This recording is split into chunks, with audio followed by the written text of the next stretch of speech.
कला, योग का अद्भुत ज्ञान। देखिए विशेष कार्यक्रम सुप्रभातम सोमवार से शुक्रवार सुबह 7 बजे सिर्फ डीडी न्यूज पर। आपको बता दें, प्रधानमंत्री लगातार चुनाव प्रचार में जुटे हुए हैं। प्रधानमंत्री नरेंद्र मोदी आज पश्चिम बंगाल के दौरे पर हैं। पीएम की सभाओं में जहां भारी जनसैलाब उमड़ रहा है, वहीं लोग पीएम से मिलकर बेहद उत्साहित दिखाई दे रहे हैं। बहुत से लोग पीएम से मुलाकात के बाद भाव विभोर नजर आए।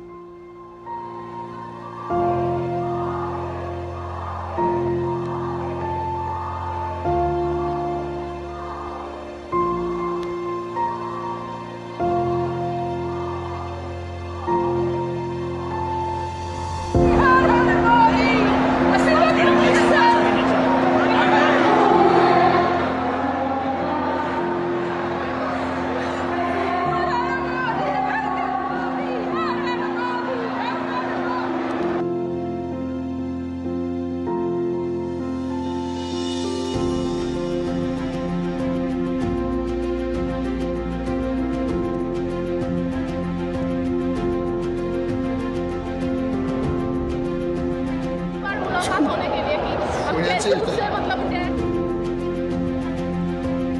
प्रधानमंत्री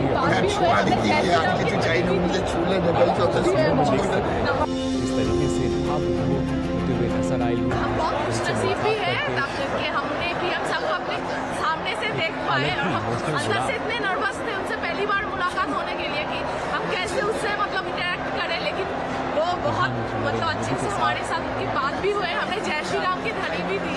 ভগবানকে দেখেছি আজকে আমরা, এটা আমাদের সবচেয়ে বড় পাওয়া। বিজেপি করার এটাই আমাদের একটা প্রধান লক্ষ্য ছিল। তো আজকে আমাদের সার্থক বিজেপি করতে পেরে। জয় শ্রী রাম।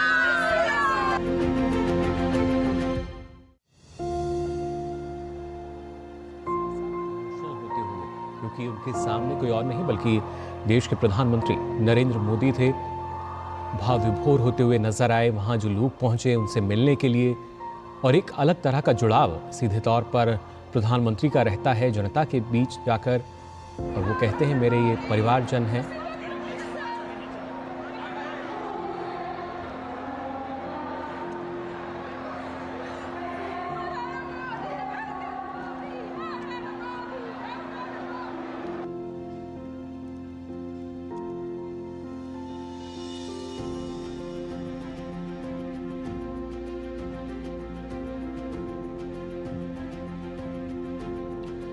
देख सकते हैं इन तस्वीरों में कैसे फूट फूट कर जो लोग थे वहाँ उनसे मिलने पहुँचे, वो रोते नजर आए। भावुक पूरी तरीके से हो गए प्रधानमंत्री को अपने बीच पाकर, उनसे मुलाकात करके। और प्रधानमंत्री उन्हें हम कह सकते हैं ढांढस बंधाते नजर आ रहे थे, पीठ थपथपा रहे थे उनकी।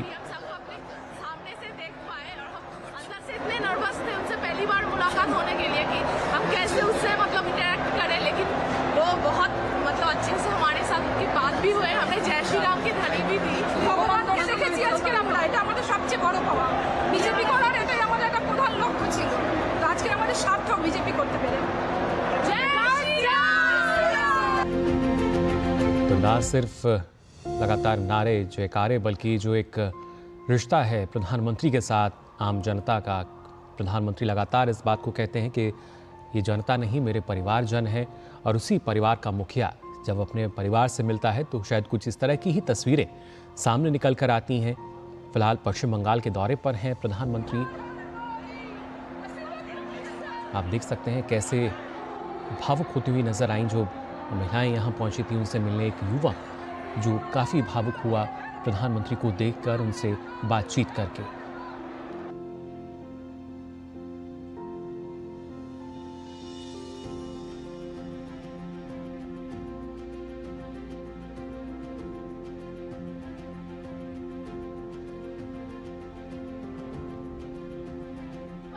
होने के लिए कि हम कैसे उससे मतलब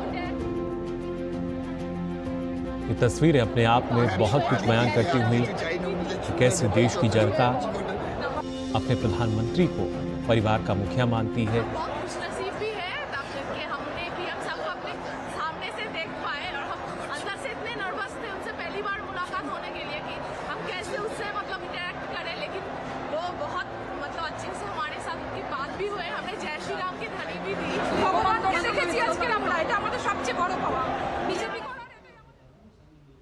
तो देखा आपने इन तस्वीरों में किस तरीके से एक अलग रिश्ता जो है वो प्रधानमंत्री का जुड़ा हुआ है अपने देश की जनता, उनके परिवारजनों से, और परिवारजन भी जो हैं वो हमें यहाँ काफ़ी भावुक नजर आ रहे थे। फिलहाल इस वक्त क्या है अहम खबरें, इन पर नजर डालेंगे, लेकिन उससे पहले आइए नजर डाल लेते हैं हेडलाइंस पर। प्रधानमंत्री नरेंद्र मोदी ने पश्चिम बंगाल में किया धुआंधार प्रचार। हावड़ा, आरामबाग, बैरकपुर और हुगली में चुनावी रैलियों को किया संबोधित।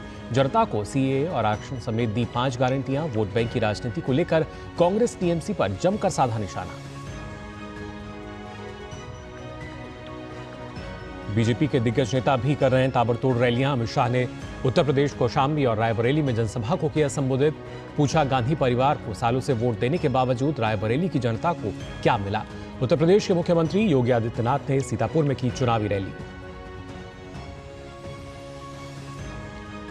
चुनाव प्रचार में विपक्ष के दिग्गज भी झोंक रहे हैं ताकत। कांग्रेस महासचिव प्रियंका गांधी रायबरेली में कर रही हैं चुनाव प्रचार। कांग्रेस अध्यक्ष मल्लिकार्जुन खड़गे की महाराष्ट्र के धुले में जनसभा। सपा प्रमुख अखिलेश यादव ने यूपी के मोहनलालगंज में की चुनावी रैली। लोकसभा चुनाव के चौथे चरण के लिए अंतिम दौर में मतदान की तैयारियां। मतदान केंद्रों के लिए रवाना हुई पोलिंग पार्टियां। 9 राज्य और 1 केंद्र शासित प्रदेश की 96 सीटों पर सोमवार को डाले जाएंगे वोट। और खुले बद्रीनाथ धाम के कपाट, भक्तों ने मनाया उत्सव। 15 क्विंटल फूलों से सजाया गया दरबार। श्रद्धालुओं की सुविधा के लिए किए गए विशेष इंतजाम।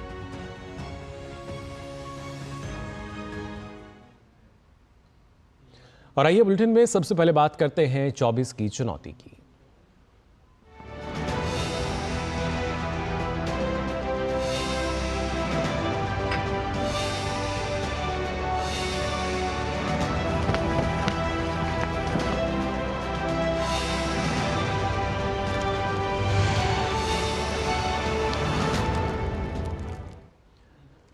तो 24 की चुनौती के लिए चुनाव प्रचार लगातार चल रहा है। आपको सीधे ले चलते हैं पश्चिम बंगाल के हावड़ा, जहां प्रधानमंत्री एक जनसभा को संबोधित कर रहे हैं। उन्हीं लोगों को पैसा रिलीज करती है या तो वो टीएमसी से जुड़े हैं या तो टीएमसी वालों को कट देते हैं। दूसरे गरीबों को ये लोग हमारी योजनाओं का लाभ नहीं मिलने दे रहे। हमने हर घर जल पहुंचाने के लिए जल जीवन मिशन शुरू किया। बंगाल सरकार उसमें भी भ्रष्टाचार कर रही है। ये राजनीतिक फायदे के लिए बंगाल की जनता को पानी के लिए तड़पा रहे हैं।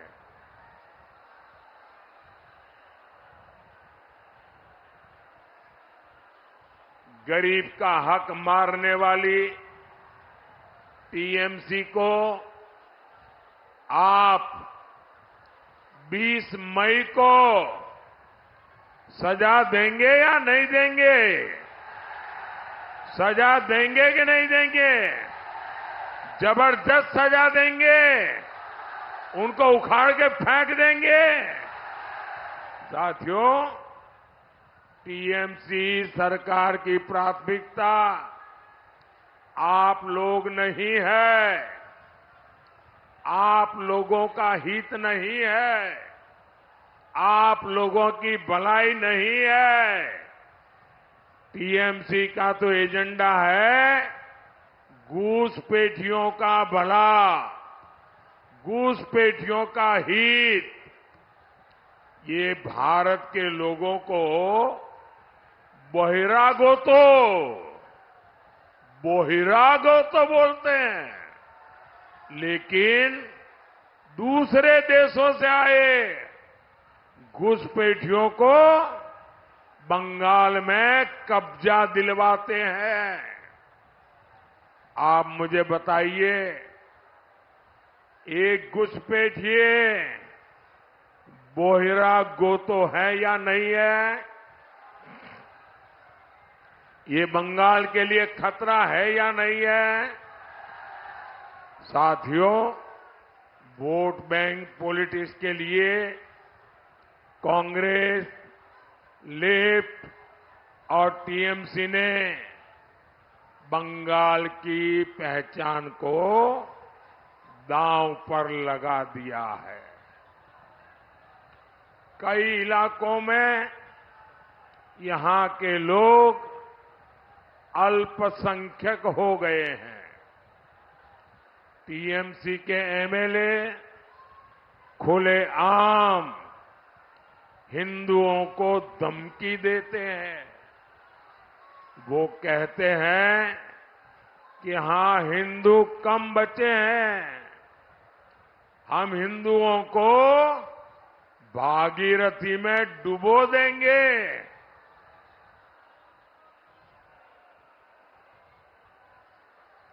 और टीएमसी उसका भी बचाव करती है, उसे सही ठहराती है। तुष्टीकरण का ऐसा खुला खेल, इतना अमानवीय चेहरा, साथियों, आज टीएमसी सरकार में हमारी बहनें सुरक्षित नहीं है। यहां महिलाओं पर अत्याचार हो रहे हैं। संदेश खाली में क्या हुआ, पूरे देश ने देखा। बेटियों के गुनहगारों को बचाने में टीएमसी की पूरी सरकार लग गई। कोर्ट को दखल देना पड़ा। आज आरोपी सीबीआई की गिरफ्त में है, लेकिन टीएमसी अभी भी उसके लिए बैटिंग कर रही है। साथियों, टीएमसी और कांग्रेस में तुष्टीकरण का कंपटीशन चल रहा है। कांग्रेस के शहजादे देश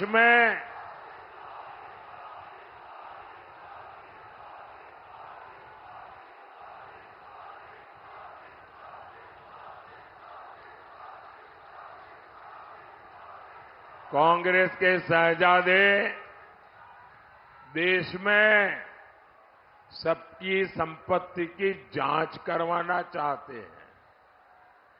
वो आपकी संपत्ति की जांच करवाएंगे, आपकी कमाई, आपकी जमीन उन लोगों में बांटेंगे जो इंडी अलायंस के लिए वोट जिहाद करते हैं।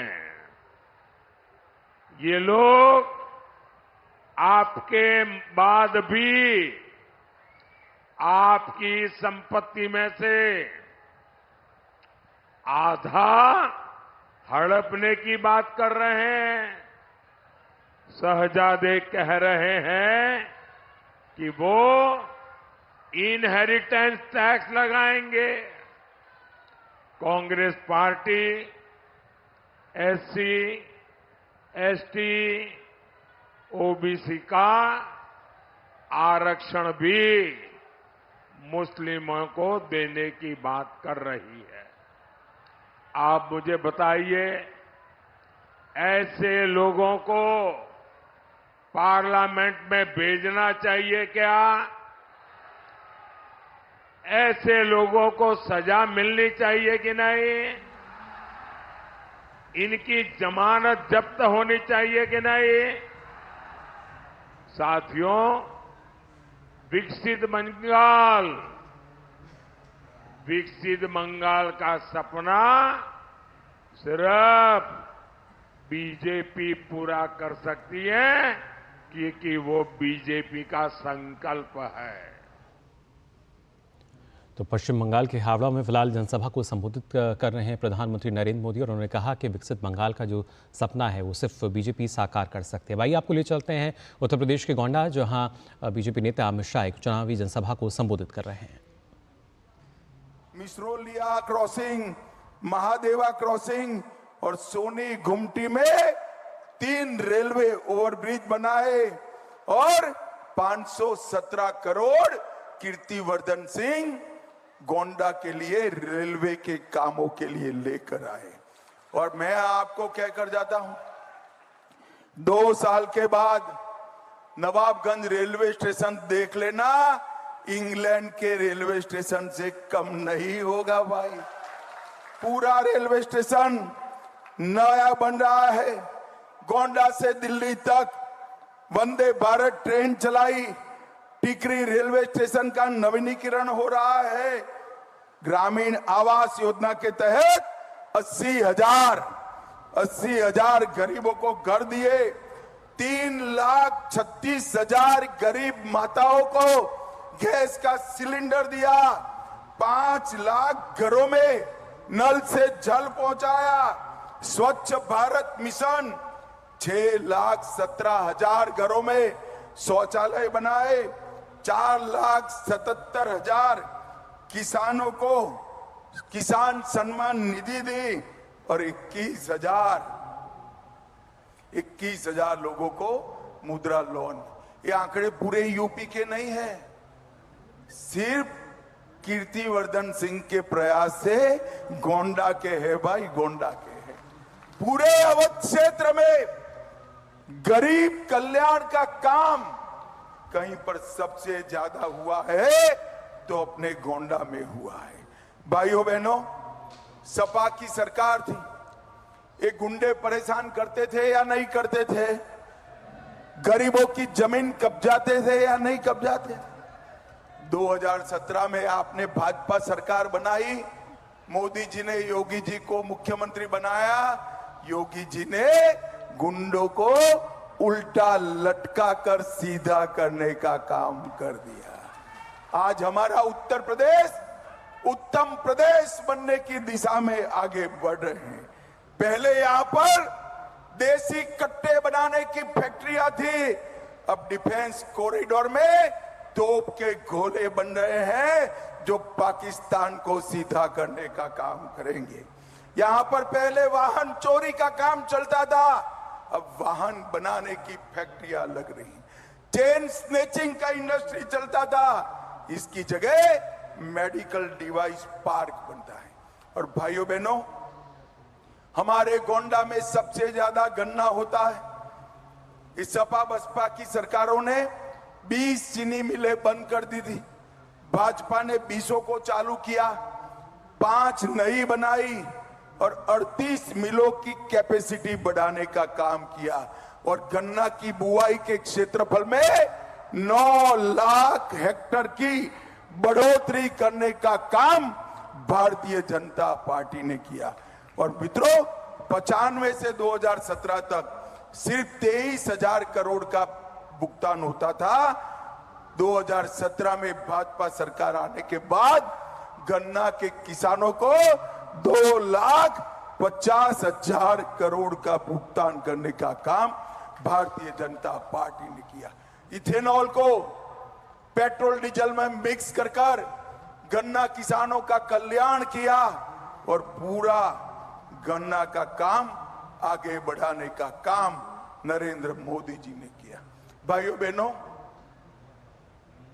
2017 में भी ये 2 साझादे इकट्ठा होकर आए थे और क्या हुआ था याद है? विधानसभा में दोनों इकट्ठा होकर आए थे, 2 लड़के करके। यूपी की जनता ने उनका सुपड़ा साफ कर दिया था और इस बार भी इकट्ठा होकर आए। ये राम भक्तों पर गोली चलाने वाले, ये यूपी के अंदर गुंडई और जमीन कब्जा कराने वाले हैं। ये देश के अंदर आतंकवाद को पनाह देने वाले लोग हैं। ये देश के अंदर नक्सलवाद को पनाह देने वाले लोग हैं। मुझे बताओ भाइयों बहनों, ट्रिपल तलाक हटाना चाहिए या नहीं हटाना चाहिए? अरे जोर से बोलो, हटाना चाहिए या नहीं हटाना चाहिए? कॉमन सिविल कोड लाना चाहिए या नहीं लाना चाहिए? ये राहुल बाबा कहते हैं हम 370 वापिस लाएंगे, ट्रिपल तलाक वापिस लाएंगे और मुस्लिम पर्सनल लॉ भी लेकर आएंगे। राहुल बाबा, शेख चल्ली के स्वप्न देखते रहो, ना आपको जीतना है ना वापिस आना है। मैं गोंडा वालों को कहकर जाता हूं, जब तक भाजपा का एक भी सांसद संसद के अंदर है, ना 370 आ सकता है, ना ट्रिपल तलाक फिर से आ सकता है। राहुल बाबा, तो यहाँ पे ट्रिपल तलाक और धारा 370 का जिक्र करते नजर आ रहे थे खासतौर से अमित शाह, जो कि गोंडा उत्तर प्रदेश में चुनावी जनसभा को संबोधित कर रहे हैं। और साथ ही साथ उन्होंने कहा कि बीजेपी के कार्यकाल में आने के बाद से ही तमाम तरह के जो विकास हैं वो देखे जा रहे हैं, जबकि इससे पहले तमाम तरह की जो अनियमितताएं थीं वो नज़र आती थीं। और आइए अब खबरों में आगे बढ़ते हैं। लोकसभा चुनाव के बाकी बचे 3 चरणों के लिए प्रचार चरम पर पहुंच गया है। सभी दलों के दिग्गज प्रचार में पूरी ताकत झोंक रहे हैं। हावड़ा, हुगली और आरामबाग की रैली से पहले प्रधानमंत्री नरेंद्र मोदी ने पश्चिम बंगाल के बैरकपुर में भाजपा की विशाल जनसभा को संबोधित किया। पीएम ने राज्य में सत्ताधारी टीएमसी पर तुष्टीकरण और वोट बैंक की राजनीति का आरोप लगाया। पीएम ने कांग्रेस और इंडी गठबंधन पर जमकर हमला बोला। पीएम ने कांग्रेस पर एससी, एसटी और ओबीसी का आरक्षण छीनकर मुसलमानों को देने की साजिश का भी आरोप लगाया। पीएम ने कहा कि इंडी गठबंधन नागरिकता संशोधन कानून को रद्द करने की बात कर रहा है। पीएम ने ममता सरकार पर बंगाल के हिंदुओं को रामनवमी मनाने से रोकने का आरोप भी लगाया। प्रधानमंत्री ने कहा कि राज्य में हिंदुओं को तोयम दर्जे का नागरिक बनाकर रख दिया गया है। पीएम ने अपने संबोधन में 5 गारंटियां भी दी। 5 गारंटी दे रहा हूं। जब तक मोदी है, धर्म के आधार पर आरक्षण नहीं दिया जाएगा। दूसरी गारंटी, जब तक मोदी है, एससी, एसटी, ओबीसी का आरक्षण कोई खत्म नहीं कर पाएगा। तीसरी गारंटी, जब तक मोदी है, रामनवमी मनाने से, भगवान राम की पूजा से कोई आपको रोक नहीं पाएगा। चौथी गारंटी, जब तक मोदी है, राम मंदिर पर सुप्रीम कोर्ट का जो फैसला है, उस फैसले को कोई पलट नहीं पाएगा। और 5वीं गारंटी, जब तक मोदी है, सीएए कानून को भी कोई रद्द नहीं कर पाएगा। तो प्रधानमंत्री ने अपनी 5 जो गारंटियां हैं वो इस दौरान यहाँ गिनाई। वहीं पश्चिम बंगाल में 4 चुनावी रैलियां करने के बाद प्रधानमंत्री आज शाम बिहार का रुख करेंगे। यहाँ पटना में उनका रोड शो होगा। बीजेपी ने यहाँ से फिर एक बार मौजूदा सांसद रविशंकर प्रसाद को मैदान में उतारा है। विपक्ष ने यहाँ गठबंधन के प्रत्याशी के रूप में अंशुल अभिजीत पर दाव लगाया है। अंशुल अभिजीत पूर्व लोकसभा स्पीकर मीरा कुमार के बेटे हैं।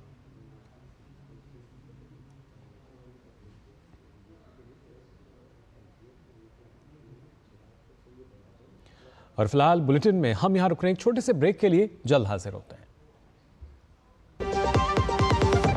बात जब पीढ़ियों के लिए बनने वाले घर की हो तो जिम्मेदारी बड़ी हो जाती है। गैलेंट समझता है ये जिम्मेदारी। अब डबल एम रिब्स के साथ गैलेंट एडवांस टीएमटी रीबार, निर्माण का रियल हीरो। तुम्हें पता है इन्वेस्टर्स के लिए एक इन्वेस्टर प्रोटेक्शन फंड होता है, IPF। लेकिन अगर तुम्हारा ट्रेड एक्सचेंज पर एग्जीक्यूट नहीं हुआ या फिर कोई गारंटीड रिटर्न्स वाली स्कीम है, तो ये IPF आपकी मदद नहीं कर सकता है।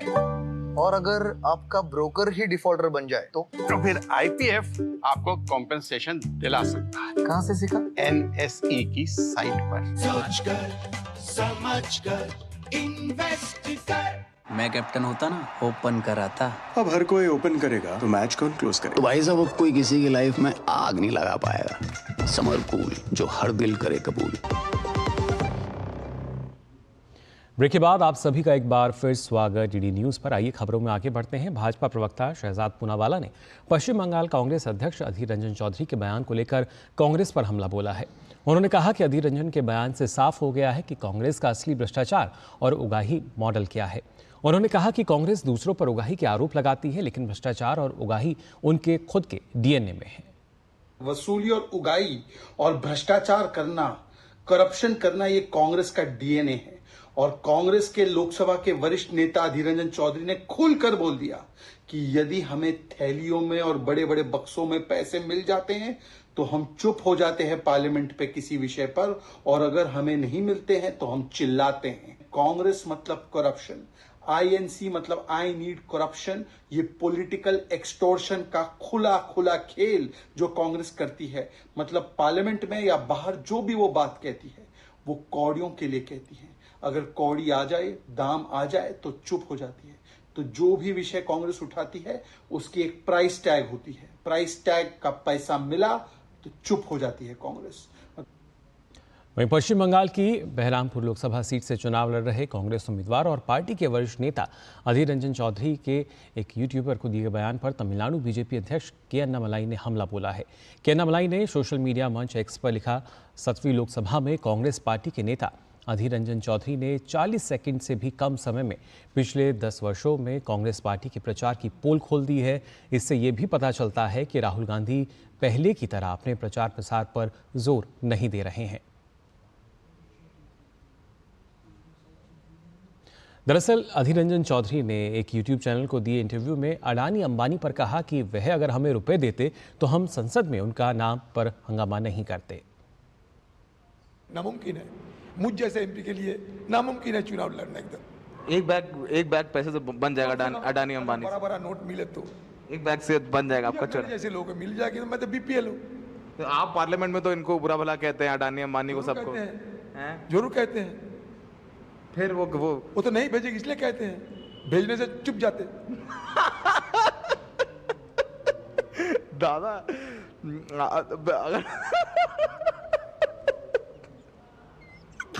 अगर पैसा भेज दे तो आप चुप हो जाओगे, ये कह रहे हो? अगर भेजो तो सही, उसके बाद विचार करेंगे। तो अपने बयान पर घिरते नजर आ रहे हैं अधीर रंजन। वहीं भाजपा के वरिष्ठ नेता और गृह मंत्री अमित शाह ने कांग्रेस पर तुष्टीकरण का आरोप लगाया है।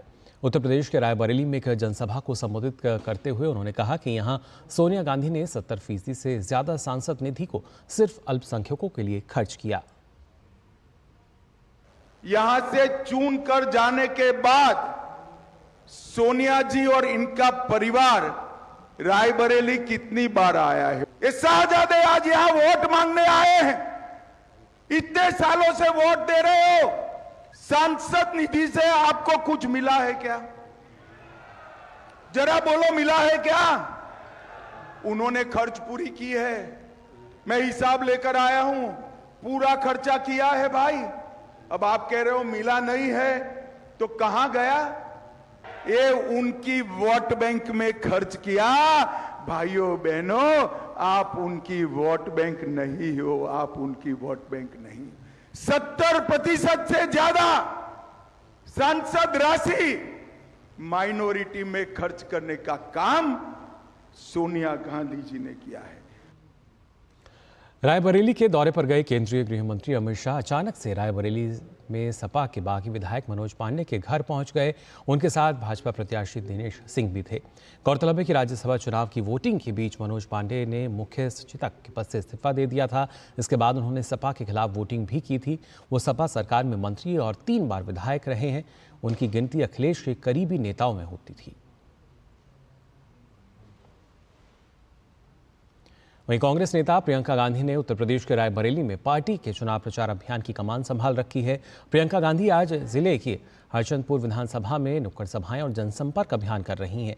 ऐसी ही एक सभा को प्रियंका ने संबोधित किया और रोजगार के मुद्दे पर विपक्ष पर निशाना साधा।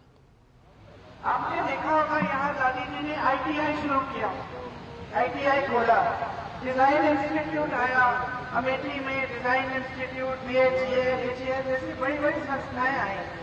ये सरकारी संस्थाएं होती थी, इससे रोजगार मिलता है। अब आस्ते आस्ते इनकी जो सब्सिडी है, इनका निजीकरण हो रहा है। ठीक है, निजीकरण बुरा नहीं होता अपने आप में, लेकिन अगर सारी देश की संपत्ति उठाकर प्रधानमंत्री 4-5 बड़े-बड़े खरबपतियों को दे दे तो ठीक नहीं होता। वहीं समाजवादी पार्टी अध्यक्ष अखिलेश यादव ने उत्तर प्रदेश के मोहनलालगंज में जनसभा को संबोधित करते हुए कहा कि प्रदेश में बिजली व्यवस्था में सुधार कार्य जो समाजवादी सरकार ने किया है, लेकिन आज भाजपा सरकार में बिजली का बिल आने पर करंट जनता को लगता है। जो बिजली आ रही है आज जो 24 घंटे, वो समाजवादियों की देन है। जितनी बिजली बनाई वही आ रही है, इन्होंने तो केवल मीटर लगा करके बिल ज्यादा कर दिया। आपका बताओ, बिल ज्यादा कर दिया कि नहीं कर दिया? बताओ, बिजली का बिल आता है तब करंट लगता है आपको कि नहीं लगता? बिजली महंगी कर दी कि नहीं कर दी? और कहां हम लोग 300 यूनिट फ्री बिजली दे रहे थे आपको। लोकसभा चुनाव के चौथे चरण में 9 राज्यों और 1 केंद्र शासित प्रदेश की 96 सीटों पर कल होने वाले मतदान के लिए तैयारियां अंतिम चरण में हैं। चुनाव आयोग ने मतदान को लेकर अपनी तैयारियां तेज कर दी हैं। मतदान के लिए ईवीएम को भी पोलिंग बूथ पर भेजा जा रहा है। पश्चिम बंगाल के कृष्णनगर और आसनसोल से पोलिंग पार्टियों को संबंधित मतदान केंद्रों के लिए ईवीएम के साथ रवाना किया जा रहा है। वहीं बिहार के बेगूसराय और महाराष्ट्र के जलगांव से भी ऐसी ही तस्वीरें आ रही हैं। मतदान कर्मी ईवीएम के साथ लोकतंत्र के पर्व में भागीदारी के लिए रवाना हो रहे हैं।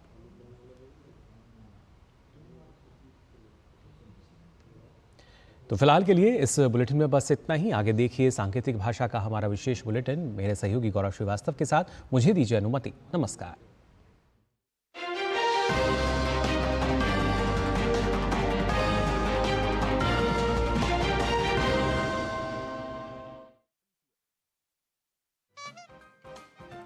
चुनाव का मौसम, सियासत के रंग, नेताओं के बयान, और अब हम पुरानी जगह पर आ गए हैं। अब सब दिन के